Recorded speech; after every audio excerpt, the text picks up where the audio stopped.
नमस्कार दोस्तों, यदि आप भी सरपंच और पंच चुनाव 2026 लड़ना चाहते हैं तो आप सभी के लिए पंच और सरपंच चुनाव संबंधी जो रूल है 2026 के वो हम आपको बताने जा रहे हैं।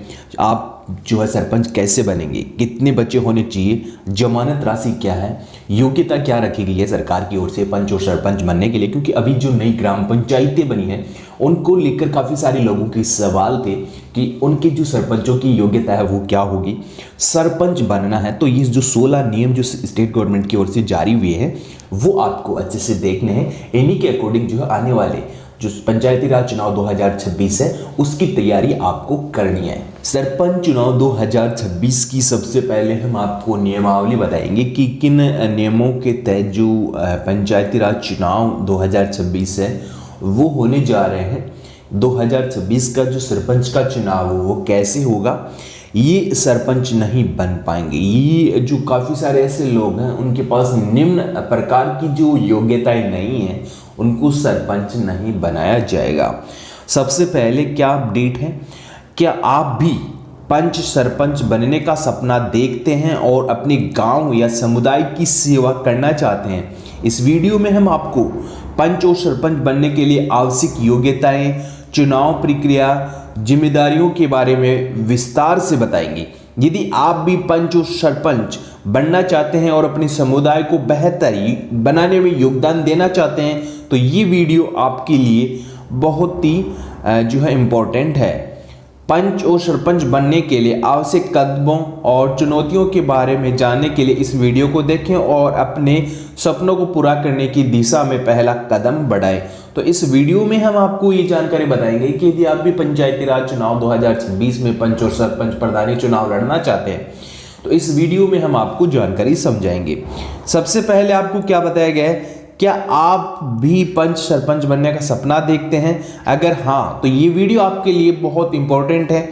पंच सरपंच पद सिर्फ एक सरकारी नौकरी नहीं है बल्कि समाज में बदलाव लाने का एक मौका है। यानी कि एक सरकारी पोस्ट नहीं है लेकिन समाज में बदलाव के लिए एक सरकारी पोस्ट आप इसे मान सकते हैं। जब आप पंच और सरपंच बनते हैं तो आपके पास अपने कस्बे गांव के विकास में महत्वपूर्ण भूमिका निभाने का अवसर होता है।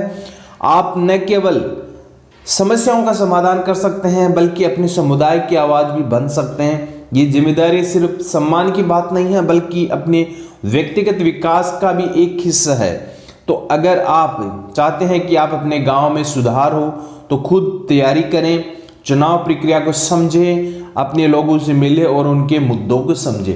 तो अब आपको करना क्या है, यदि आपका मन है कि मैं सरपंच चुनाव 2026 का चुनाव लड़ूंगा, मैं पंच का चुनाव लड़ूंगा, मैं प्रधान का चुनाव लड़ूंगा, मैं डायरेक्टर का चुनाव लड़ूंगा, तो करना क्या है, अभी आपको ग्राउंड में उतरना है।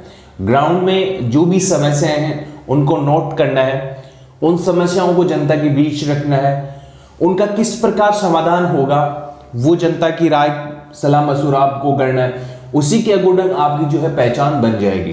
धीरे धीरे जो अभी वर्तमान में कार्यरत जो भी पंच सरपंच प्रधान उनके कार्यों की जो आपको समीक्षा बतानी है जनता को कि इसने इतने कार्य करवाए हैं, उन्होंने जो भी भ्रष्टाचार किया खुल के उस पर बोलो। यदि आपको पंच सरपंच प्रधान बनना है तो खुल के आपको बोलना पड़ेगा, ठीक है। ये आपको ध्यान रखना होगा पंचायती राज चुनाव 2026 में। आखिर एक सच्चा पंच सरपंच वो होता है जो अपने लोगों के साथ खड़ा होता है, ठीक है। अब बात करेंगे कि इसमें बनने जो सरपंच चुनाव है, सरपंच बनने के लिए जरूरी नियम कौन कौन से हैं, ठीक है। स्टेट गवर्नमेंट ने अभी कौन कौन से रूल्स आप लोगों को दिए हैं। तो नागरिकता होनी चाहिए आपके पास, ठीक है। पहली बात तो यह है कि भारत की नागरिकता आपके पास होना चाहिए। जो अभी SIR के आधार पे जो आपका वोटर ID बन रहा है वो वोटर ID कार्ड आपके पास होना अनिवार्य है। पहली शर्त तो ये है। इसके बाद उम्र सीमा इसमें कम से कम 21 वर्ष होनी चाहिए, अधिकतम की कोई उम्र सीमा नहीं है। आपको कम से कम 21 वर्ष आपकी उम्र सीमा है वो होना अनिवार्य है। इसके साथ शैक्षणिक योग्यता के बाद आपको इसमें बताया निवास और वोटर। जिस ग्राम पंचायत चुनाव लड़ना है उसी का निवासी होना और वोटर लिस्ट में नाम दर्ज होना अनिवार्य है। तो वहां की वोटर लिस्ट में आपका नाम होना चाहिए। अब बात करें कि पंच पंच का किस वोटर लिस्ट में नाम होना चाहिए किसी भी वार्ड में। अभी आप देख सकते हो काफ़ी सारे ऐसे पंच हैं जो 21 नंबर वार्ड से हैं और वो 22 नंबर के वार्ड पंच हैं। तो इस प्रकार जो आप चुनाव लड़ सकते हैं, जैसे 21 वाला 22 से चुनाव लड़ सकता है, 22 वाला 21 से चुनाव लड़ सकता है, कोई दिक्कत नहीं है। राजस्थान पंचायत चुनाव जमानत राशि, तो आपकी जमानत राशि क्या है, यहाँ कैटेगरी वाइज जो है जमानत राशि आपकी तय की जाती है। जनरल कैटेगरी उम्मीदवारों के लिए 500 रुपये है, महिला SC ST OBC के लिए 250 रुपये। जिस प्रकार गवर्नमेंट जॉब्स में आपको ये जो फॉर्म फीस लगती है उसी प्रकार जो है आपकी जमानत राशि यहाँ तय की जाती है। अब जमानत आपने सुना होगा कि उनकी जमानत जब्त होगी, तो जब्त किस प्रकार होगी, कितने वोट प्रतिशत पर आपकी जो जमानत है वो जब्त होती है। तो जमानत जब्त होने के लिए कितनी राशि का जो भुगतान है वो आपको नहीं मिलता है। कब जब होती है जमानत, नामांकन के साथ जमा की गई ये राशि वापस मिलती है अगर उम्मीदवार वैध वोट का 1/6 हिस्से नहीं पाता है, तो उनको क्या है कि उनकी जमानत जब्त कर ली जाती है। इससे कम यदि वोट उनको मिलते हैं या इससे अधिक जो अभ्यर्थी हैं उनको कोई दिक्कत नहीं है, चुनाव जीता जाते हैं उनको कोई दिक्कत नहीं है। लेकिन ये जो वोट प्रतिशत आपका 1/6, इससे यदि आपको कम वोट मिलते हैं तो आपकी जमानत जब्त हो जाती है। इसके साथ फिर आपको बताया आपराधिक रिकॉर्ड नहीं होना चाहिए, आर्थिक स्थिति दिवालिया बैंकरप्ट नहीं होना चाहिए। सरपंच पंच चुनाव में संबंधित नियम क्या है, ये बड़ा अपडेट है पंचायती राज चुनाव 2025 में संतान को लेकर। स्टेट गवर्नमेंट ने इस पे बड़ा एक्शन लिया है, आप सभी लोगों को खुशखबरी दी है। पंचायत चुनाव में संतान संबंधी जो नियम है वो हम आपको इस वीडियो के माध्यम से बताएंगे। 2 संतानों की वैधता क्या थी, पहले तो हम आपको जो 2 संतान वाला नियम है वो समझाएंगे, ठीक है। 2 संतान वाला नियम, ठीक है, इसमें कहाँ तक शीतलता दी गई है, ठीक है, कहाँ तक शीतलता दी गई है, किन लोगों को जो है 2 संतान संबंधी छूट मिलेगी। 27 नवंबर 1995 के बाद अगर किसी उम्मीदवार की तीसरी संतान हुई है तो वह पंच और सरपंच, जिला प्रधान, जिला प्रमुख, पार्षद, मेयर जैसे पदों के लिए अयोग्य माने जाते थे। ये क्या है, योग्य माने जाते थे। जुड़वा बच्चे दूसरे जन्म में एक इकाई माने जाते हैं, यानी जुड़वा बच्चा होने पर तीसरी संतान की गिनती नहीं होती है। अब क्या होता है कि एक संतान पहले हो चुकी है, इसके बाद जो 2 बच्चे हैं वो हो जाते हैं जुड़वा के तौर पे, तो ये जो जुड़वा संतान है ये तीसरी संतान नहीं मानी जाती है, तो या 2 संतान ही गिनी जाएगी तो आप चुनाव लड़ सकते हैं, ठीक है। इसके साथ फिर आपको बताया गोद लिया हुआ बच्चा भी संतान में गिना जाएगा, अगर वह तीसरा बच्चा हुआ तो अयोग्यता लगेगी। अब सरकार क्या कर रही है कि इस नियम को हटा रही है। ये जो आपका 2 बच्चे वाला जो नियम है उसको सरकार हटा रही है। राजस्थान सरकार फिलहाल इस 2 संतान प्रतिबंध को शिथिलता हटाने पे विचार कर रही है।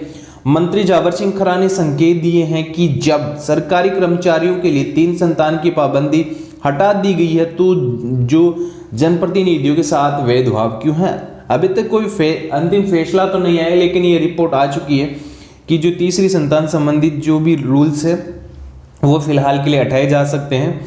इसके साथ फिर आपको इसमें बताया गया है अन्य जो शर्तें आपको बताई गई है योग्यता को लेकर, तो योग्यता आपकी इसमें इस बार बढ़ाई जा सकती है। योग्यता 8वीं पास हो सकती है, क्योंकि जब बीजेपी की सरकार आती है तो योग्यता बढ़ाई जाती है, तो इस बार भी जो है आपकी योग्यता इसमें बढ़ सकती है। चुनावों को लेकर 10वीं हो सकती है या 8वीं हो सकती है, ये हम आपको जल्द ही अपडेट बता देंगे 1-2 दिन में।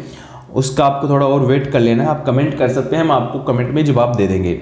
सरकार की वर्तमान स्थिति, विधानसभा में कई विधायक, जिसमें आपको कुछ विधायकों के नाम बताए, चंद्रभान आज्ञा, धर्मपाल जी हैं, उन्होंने भी जो आवाज़ उठाई है कि 3 संतान वाला जो 2 संतान वाला नियम है वो हटा दीजिए, और ये सरकार फिलहाल जो है इस पर काम कर रही है। SC ST OBC और महिला आरक्षण के अनुसार सीट तय होगी। 50% महिलाओं के लिए होगी। इस बार जो है 50% सीटें जो महिलाओं के लिए आरक्षित होगी। SC ST आरक्षण तय होगा। चुनाव लड़ने के लिए डॉक्यूमेंट्स की लिस्ट आप देख सकते हो, कौन कौन से डॉक्यूमेंट्स की लिस्ट है। आवश्यक दस्तावेज, मतदान पत्र होना चाहिए, आधार कार्ड होना चाहिए, पैन कार्ड कहीं जरूरी और कहीं ना जरूरी भी है, तो आप बिना पैन कार्ड के भी चुनाव लड़ सकते हैं, लेकिन आगे चल के आपको पैन कार्ड बनवाना पड़ेगा। शैक्षणिक योग्यता प्रमाण पत्र होना चाहिए, आय प्रमाण पत्र, निवास प्रमाण पत्र, जाति प्रमाण पत्र, ठीक है। तो इस प्रकार जो है आपके पास ये आवेदन प्रक्रिया संबंधी डॉक्यूमेंट्स होना अनिवार्य है। इसके साथ नामांकन प्रक्रिया निर्धारित नामांकन प्रारूप भरना, आपको नामांकन शुल्क 1000 जो 5000 जो भी है वो आपको जमा करवाना है, जमानत राशि जमा करवानी है, दस्तावेजों के बाद चुनाव चिन्ह आवंटित किए जाएंगे। चुनाव कार्यक्रम राज्य निर्वाचन आयोग द्वारा अधिसूचना जारी की जाती है। मतदाता ईवीएम या बैलेट पेपर से होता है। मतगणना के बाद विजेता के साथ शपथ ग्रहण किया जाता है। तो ये आप देख सकते हो। और फिर आपको इसमें बताया गया है, ये आप देख सकते हो, नोट आपके जो चुनाव हैं वो मई 2026 में संभावित है। अप्रैल में तो सरकार ने इसमें बताया कि अप्रैल तक आपको चुनाव करवाने हैं, 15 अप्रैल से पहले। तो ये बड़ा अपडेट आ चुका है पंचायती राज चुनाव 2025 को लेकर। आप सभी लोगों को बड़ी खुशखबरी है।